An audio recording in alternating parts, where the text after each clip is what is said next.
சூரியன் உதிக்கும் திசை தொடங்கி அஸ்தமிக்கும் திசை மட்டும் கர்த்தருடைய நாமம் துதிக்கப்படுவதாக. கிறிஸ்துவில் அன்பானவர்களே, செப்டம்பர் மாதம் 21ஆம் தேதி காலை நமது சபையில் 3 ஆராதனைகள் நடைபெறும். அதனைத் தொடர்ந்து அன்று மாலை சுகமளிக்கும் விடுதலையின் அக்கினி அபிஷேக ஆராதனையும் நடைபெறும். காலை ஆராதனை ஒழுங்குகளானது காலை 5:30 மணிக்கு முதல் ஆராதனையும், காலை 8:30 மணிக்கு 2ஆம் ஆராதனையும், காலை 11:30 மணிக்கு 3ஆம் ஆராதனையும் நடைபெறும். இந்த 3ஆம் ஆராதனையானது அக்கினி அபிஷேக ஆராதனையாக நடைபெறும். இதிலே வியாதியின் பலவீனத்தால் போராடி கொண்டிருப்பவர்களுக்காக நமது போதகர் அவர்கள் எண்ணெய் பூசி ஜெபிப்பார்கள். இந்த 3 ஆராதனைகளிலும் தேவன் நமக்கு வெளிப்படுத்துகின்ற தேவ செய்தியானது நியாயாதிபதிகள் 15ஆம் அதிகாரத்தில் 9ஆம் வசனமாகும்.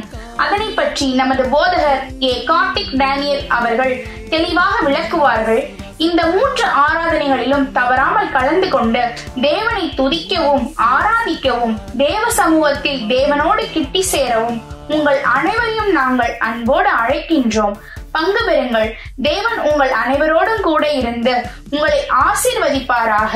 அது மட்டுமல்ல, அன்று மாலை 6 மணிக்கு சுகமளிக்கும் விடுதலையின் அக்கினி அபிஷேக ஆராதனை தொடங்கும். வியாதியின் பலவீனத்தாலும், பிசாசின் உபத்திரவத்தினாலும், மாந்திரீகம் சூனிய கட்டுகளின் தொல்லையினாலும், பல பிரச்சனைகளினாலும் மனபாரத்தோடும் கண்ணீரில் கவலைகளோடும் போராடி கொண்டிருக்கிறீர்களா? இந்த விசேஷமான ஆராதனையில் கலந்து கொள்ளுங்கள். நம் சொந்த ரட்சகராகிய இயேசு கிறிஸ்து உங்களுக்கு பரிபூரண சுகத்தையும் எண்ணிலடங்கா அற்புதங்களையும் செய்ய வல்லமை உள்ளவராய் இருக்கிறார். உங்க கணவருக்கு இந்த மாதிரி சொல்லிட்டாங்க, 2 நாள்ல மறைச்சிருவார் அப்படின்னு. உங்களுக்கு எப்படி இருந்தது? நீங்க எப்படி அதை எடுத்துக்கிட்டீங்க? என்ன பண்ணீங்க? அப்ப ரொம்ப வேதனையா இருந்தது. பக்கத்துல எங்க வீட்டு பக்கத்துல ஒருத்தவங்க ஜெபம் பண்ணினே இருப்பாங்க. அவங்க சபை எடுத்து வீட்லயே சபை வச்சுன்னு இருந்தாங்க. நான் தெரியாத போய், ஆண்டவரே நீங்க கொடுத்த உயிர்ப்பா, இது மாதிரி அவருக்கு இது மாதிரி ஆயிடுச்சுன்னு சொல்றாங்க. நாங்க சின்ன பசங்களை வச்சுன்னு இருக்கிறேன். நான் என்னப்பா எடுத்துக்கிறதா இருந்தா எங்க 5 பேரையும் எடுத்துக்கோங்கப்பா. ஆனா நீங்க என்ன காப்பாற்றுவீங்கன்ற நம்பிக்கை எனக்கு இருக்குப்பா. உங்களை விசுவாசம் தேடி நான் விசுவாசத்தோடு வந்திருக்கிறேன். கண்டிப்பா நீங்க என்ன ரட்சிப்பீங்கன்ற நம்பிக்கை எனக்கு இருக்கு. என் கணவருக்கு எந்த ஒரு நோய் இல்லாத அளவுக்கு நீங்க ஒரு சுகத்தை கொடுத்தீங்கன்னா கண்டிப்பா உன் சந்நிதிக்கே நாங்க அப்படின்னு சொல்லி ஆண்டவர் கூட ஜெபம் பண்ணி அழுதேன். பயங்கரமா அப்புறமா அவங்க சொன்னாங்க, உங்க வீட்டுக்காருக்கு எதுக்கு ஆவாதுமா, நீ நல்லபடியா இருப்பீங்க அப்படின்னு சொன்னாங்க. அப்பத்துல இருந்து அவருக்கு தெரியாத போனேன். இந்த சர்ச்சுக்கு வர்றதுக்கு ஒருத்தவங்க சொன்னாங்க. அமாவாசை அதுவும் தெரியாத ஒரு வாட்டி வந்துட்டோம். அவருக்கு தெரிஞ்சிட்டு என்ன இது மாதிரி எல்லாம் நான் சீக்கிரமா சேர்த்து போயிடுவேன்ட்டு வெள்ளை படம் கட்டிக்கலான்னு பாக்குறியா அப்படின்னு சொல்லிட்டு பெல்ட்ல எல்லாம் அடிச்சாங்க. அப்ப கூட ஆண்டவர் ஒருத்தர் தாங்க, அவரு நல்லபடியா நம்மள தேற்றுவாருங்க அப்படின்னு சொல்லி எவ்வளவு சொன்னோம். அப்புறம் அவரு குடிக்கும் போது ஜப எண்ணெய் எடுத்துன்னு போய் ஜப எண்ணெய் ஊத்தி தெரியாத எல்லாம் செஞ்சோம். சாப்பாட்டுல கலந்து கொடுத்தோம். ஆனா அவரு குடிய கொஞ்சமா இது பண்ணாரு.